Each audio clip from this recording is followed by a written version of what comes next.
Today's edition of PowerWise Design TV is sponsored by Avnet Electronics Marketing. Avnet Electronics Marketing provides customers with the right mix of technology, engineering services, and design support needed to introduce and sustain differentiated products in competitive marketplaces using the most cost-effective means possible. Through technical education, field application engineers, technical consultation, and design tools, Avnet accelerates customer success. Avnet.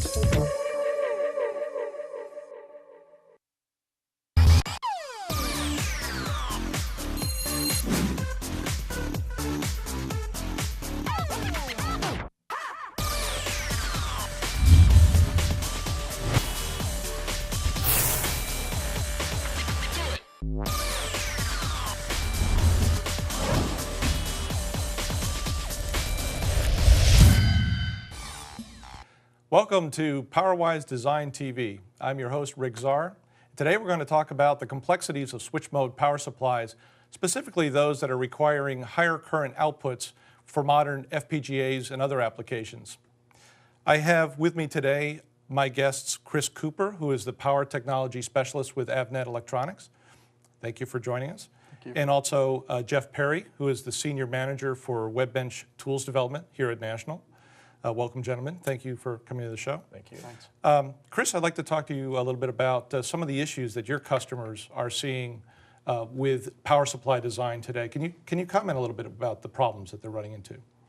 Sure. Well, we see a lot of designers out there, as you mentioned, trying to power FPGAs, other types of digital devices such as microprocessors. Trying to find power solutions in order to power these. And quite often, the designers looking for these solutions are the digital designers themselves. Mm-hmm. They're not necessarily power savvy, haven't necessarily even done a power design before. Your first generation tool of WebBench, which addressed the simple switchers with internal FETs, was a great tool, helped us out a lot in addressing those needs of our customers. But we're starting to see higher power applications, such as, for around FPGAs, larger FPGAs, large I/O counts, trying to address those power needs. And a lot of those power supplies require external FETs. Mm-hmm. And so, kind of interested in seeing what tools you guys might have available in order to try to address some of those requirements. Yeah, with the original WebBench, can you give me some examples of where you use that tool to solve some of the lower power problems and some of the advantages that WebBench provided for your customers? Sure. Quite often, an FPGA designer, for instance, is looking for a 3.3 volt supply to power some I/O. Mm-hmm. Could be in the ballpark of about 4 to 5 amps, for instance. Typically, input voltage is probably in around 5 volts or 12 volts. Mm-hmm. And the WebBench designer was great for selecting the inductors, output capacitors, all the necessary power stage components, for instance, as well as any of the other peripheral components that were required in order to adjust the output voltage. Mm-hmm. It allowed him to go in, do some simulations, make sure, confirm the performance, make sure it addressed his efficiency and his footprint requirements. And also, there were some neat features in there that allowed him to trade off some of those specifications. Yeah. So it really helped him in order to evaluate the solution. And it also helped us in order to go in and really show him how he could influence his design just by making some changes. That's great. You had actually mentioned that and also the complexity of power supplies and the demand for higher current is becoming an issue, and you're moving to external FETs.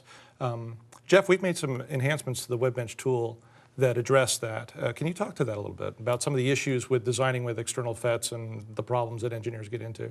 Sure, Rick.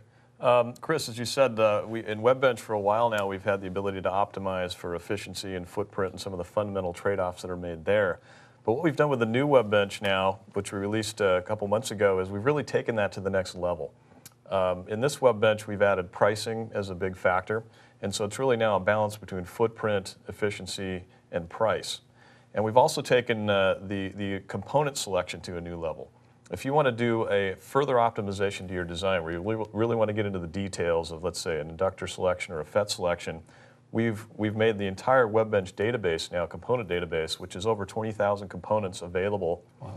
And customers can now go in and look at graphs of key features So it's a situation where an ordinary engineer just really wouldn't have the time to accumulate all that data, to be able to say, look at something like the power dissipation of an inductor versus the price for thousands Sure. of components at once. That's neat. What are some of the problems with actually designing with the FETs? You said that obviously moving the FETs outside of the controller, or having the controller with the FETs external, now there's a whole new set of problems that engineers have to deal with designing those types of switch mode power supplies. Can you talk about that a little bit? Sure. Yeah, Chris, as you know, FET selection is not necessarily a simple thing to do. No. And so in the new web bench, we've really gone deep here and taken a good look at the FETs and what's important. So for example, the VGS condition, which is one of the criteria that we have here, that's where you need enough gate voltage to be able to turn the FET on, not only just turn the FET on, but actually be able to drive the current that you need. Right. So we look at that. We obviously look at just the voltage of the FET. Does the FET have enough voltage to withstand the input? And then another one, as you mentioned in another talk, Chris, is the induced turn-on check. Yes. Yeah, I mean, quite often, I talk to engineers, they're not even aware of this issue. But yeah, in a synchronous buck topology, there is a condition where, the top side FET, as it switches off, could turn on the low side FET, obviously causing some shoot through where the current can actually conduct to ground. You guys actually do a check to make sure that doesn't occur? We do. This is part of our FET selection check, and so if we look at the capacitance of the FET, Miller capacitance, and make sure that it's at a low enough level where that does not happen. Great. We can avoid shoot through. So after we screen the FETs like that, then we look at the power dissipation in the FETs, because of course one of the fundamental things is this FET going to be able to drive the current that I need and still maintain a reasonable temperature? So as you probably know, the FET power loss can be broken down into DC losses or conduction losses and also AC losses. And so for conduction losses, we're looking at RDS on times the current squared. And so to do that, we don't just take the RDS on of the device. We actually try to plot that against temperature for each FET. We put that in our database. And then in WebBench, we go through an iterative loop where we say, okay, what's the RDS on at ambient, and then we get recalculate the temperature again, and then go through a loop and say, okay, as the temperature is rising, that RDS on is rising. So we look at it in a more complex way. Wow. The other one we look at is the FET capacitance, and as you can see by this graph here, this is not a constant value. Okay, so if you take the FET capacitance, let's say as a worst case scenario here, it's almost 2,000 puffs. And if we use that in WebBench, we'd probably lead to an over-design where we're using a FET that's too good for the job. If at the other end we say, well, we'll take the best case capacitance, then we do an under-design, and we're underestimating the temperature. Yeah, this is something that's very difficult for a design engineer to do, whether he's doing it by paper or with spreadsheet analysis, for instance. How do you take all these things into consideration? It becomes pretty tough. And so what we did here is we said, okay, well, let's actually go ahead and curve fit the capacitance for every single FET in our database. And so at that case, if you're operating at 12 volts, we get the actual capacitance at 12 volts rather than having to take this worst case or best case scenario. That's a lot of work, actually. It is. It was a big job. Wow. But this is one of the ways where we can get a higher accuracy result in WebBench and get an optimized design. Yeah, that's great. That's neat. I think, Chris, you had some example problems that we'll look at in a little while in a demo. Did you want to talk to that a little bit about the input-output requirements? Yeah, sure. An example of where we see the need for a controller, for instance, in around, as we've mentioned previously, FPGAs or other digital devices, is where we have an input voltage of 12 volts, typically, a roughly regulated input supply of about plus minus 20%, and then dropping down to a 3.3 volt, for instance, for an I/O. Typically now in some larger boards, we're seeing that current get up to about 8 amps, for instance, wow, which can be tough in just an integrated switcher type converter. Sure, yeah. So quite often it's beneficial to move to a controller with external FETs where you can actually optimize the efficiency and costs. So, but that design can get quite complex. We've already looked at some of the complexities here that you get into with with selecting the MOSFETs.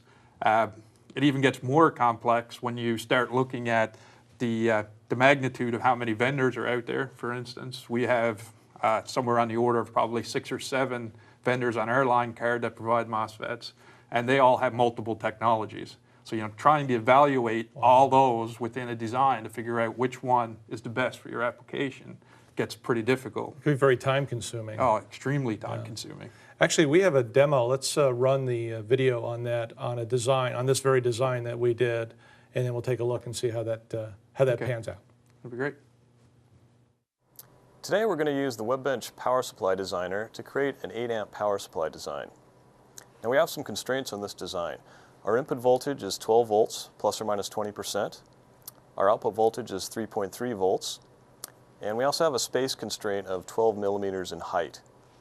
We'd like to achieve high efficiency if possible, but we don't want to exceed our other boundaries of the design constraints. So let's try the WebBench Power Supply Designer.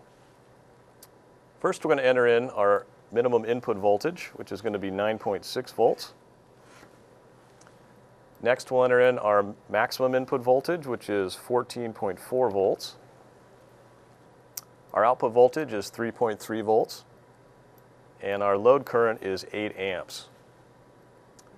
Then we go down to Show Recommended Power Management ICs, and we click on that to generate a list of the best power supply regulators for our design. As we scroll down the list here, we see this is the LM3150, which is one of National's newest parts. It's of our simple controller line. This has got a variable frequency, which is going to give us a little more room to do our optimization work with. We'll click on the Start Design button here, and WebBench goes off and calculates all the components necessary for our bill of materials. Here we see the WebBench Design Control Panel. On the left side is our optimization tuning knob. And as we move right, we see charts, the schematic, the WebBench optimizer, table of operating values, the bill of materials, and the ability to get the design report. We're going to start out here by going to the WebBench optimizer because we want to try to get a higher efficiency from our design. When we click on that, WebBench goes off and actually calculates a number of different design scenarios and presents us with a graph of the trade-offs. On the x-axis of our graph, we see the optimization index, we call it. On the left side is small footprint designs, and on the right side is high efficiency designs. Right now we're in the middle here. The graph here shows orange for footprint and green for efficiency. So as you can see, as you go to the higher efficiency numbers here, we go up into the mid-90s for our efficiency. So what we're going to do here is we're going to set our efficiency knob setting to 4, which is a compromise between high efficiency and small footprint. And we see that our efficiency has improved. Now let's take a look at our bill of materials. As you can see, this is our BOM, and the first thing that pops out is we have a fairly large inductor. So let's take a look at how that inductor, let's get some more details about that. We're going to click on our Select Alternate Part button, and here's a list of all of our inductors with their footprints. On the left side here is a graphing panel, and here you can basically specify your Y and X axes. And so as you recall, we have a height limitation on our design of 12 millimeters. So we're going to graph the height on the Y-axis, and on the X-axis we're going to graph the power dissipation. So you can see here that if you draw a line here at 12 millimeter height, below that is all the parts that are available to us. As we move left here, we get lower power dissipations, and so we're going to pick this spot right here as our sweet spot. So we see we have 2 inductors in that range, one of them 4.7 microhenries, and our target here is 4.3 microhenries. That inductor is also cheaper, $1.56 versus $3.87, so we're going to select that one. Okay, next let's take a look at our FETs. This is a key component in every controller design, obviously. And so what we're going to look for here is we're going to look for the best efficiency that we can find at the best price. So this is a graph here again of total efficiency versus total price. And these FETs are in pairs because this is a synchronous controller. So let's zoom in here on the left side of the graph, which is going to be our lowest priced parts. And we see here that the part that's been selected is not actually the lowest price. Okay? That's about $1.44. If we scroll down here, we can actually find one cheaper at $1.40, and it's got approximately the same power dissipation. So we click on that in our graph, and we select that set of parts. Okay, so our bill of materials now has been selected. Let's go into our operating values charts and see how that affects our design. What you see here is operating values charts of things like efficiency, duty cycle. You can also select other parameters such as the operating currents, the power dissipation in individual components, and things like the peak-to-peak output ripple. At this point, let's take a look at our efficiency. And we zoom in here on the orange graph, which is our 12-volt input voltage. And we see here that our efficiency, according to Webbench, is about 92.9%. All right, let's cut over here to an actual board that we built using these same components that we did in our Webbench design. So right here we have the board hooked up. We have our multimeter set up, our electronic load, and our oscilloscope. Right now the electronic load is set for 8 amps. Our output voltage is regulating nicely at 3.315 amps.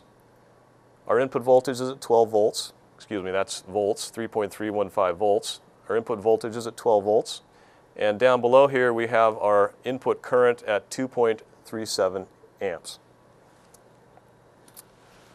Let's go ahead and calculate our efficiency, which is the output power over the input power.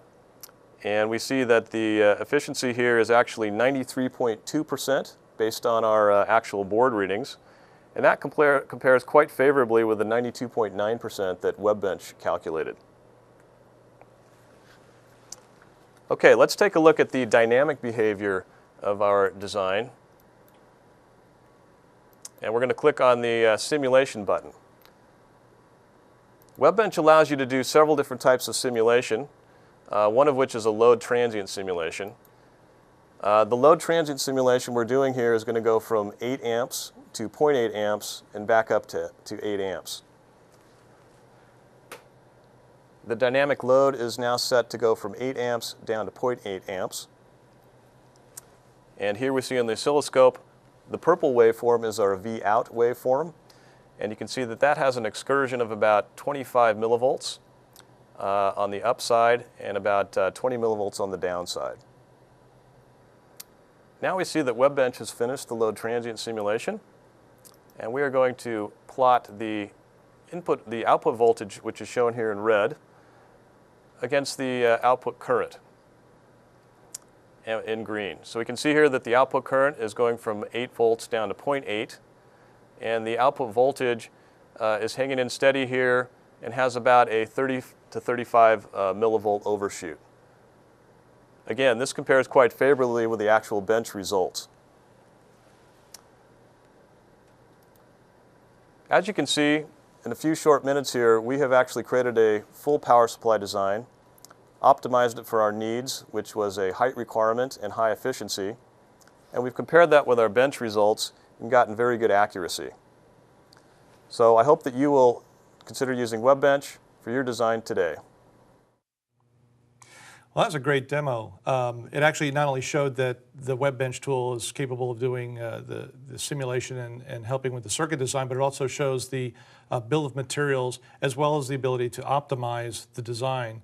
Jeff, do you want to talk about the optimization a little bit? Sure. These are the actual 2 boards that we used in the lab here.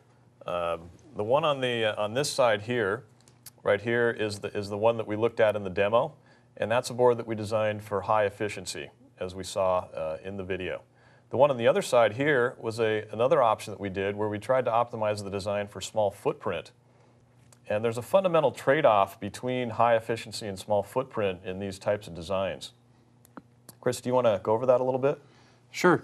So in this particular design, in the one that we did in the demo, where we were looking for the extra efficiency, we want to switch at a lower switching frequency in order to get the switching losses down. That's effectively how we achieve the higher efficiency.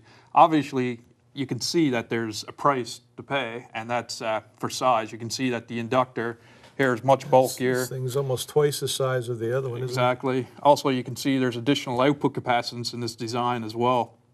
To achieve the smaller size, as you can see here, we moved the switching frequency from 250 kilohertz up to 750 kilohertz, which allowed us to significantly shrink the inductor as well as get rid of some of the output capacitance. So you can see we could achieve a significantly smaller solution just by bringing the switching frequency up. But we do lose some of the efficiency in that particular case. Yeah, and the actual difference in efficiency was about 4%. We lost about 4% of efficiency. So, you know, depending on your application, that's usually quite acceptable. I think in this application we had an output power of what, around 25 watts. That's right. Yeah. And so that 4% savings is about a watt or so of savings, which could be considered significant in the applications, right? Yeah, it really depends on what your priority is. Is it size or efficiency, for instance? So that's great. Jeff, do you want to talk a little bit about where you can find the tools and and how you go about, a customer might go about using them? So WebBench is free to use. You just need to go to www.national.com/webbench. Within WebBench, you can use all the features that we showed in the demo. One of the ones that we didn't show was the design reporting feature, where you can get an actual report of your design quite easily. It summarizes the entire thing. And also the Build It feature, where a customer can get one of these kits with all the components from the exact design shipped to them overnight. Right, so a customer can basically just get one of these shipped right from his simulation. Exactly. So, you know, one thing that the engineers can do is if they contact our local sales representatives, we can actually provide them with a coupon and receive one of these free of charge. So I'd encourage them to contact our local Avnet people if they'd wish to get one of these boards. That's great. And also at National, we have an analog university, as you know, online. It's accessible from our homepage. So for those engineers trying to learn more about switch mode power supplies that are unfamiliar with some of the things that we've discussed, they can go there and learn more about that. Yeah. I think also Avnet has some resources as well. Yes, we have some technical seminars, which we refer to as on-ramps, that we actually have a power design training that's oriented towards digital designers that'll get them up to speed on power supply design very quickly. That's super. Well, gentlemen, I want to thank you very much for joining me today on PowerWise Design TV. And I'd like to thank everybody else for watching out there, and have a great day.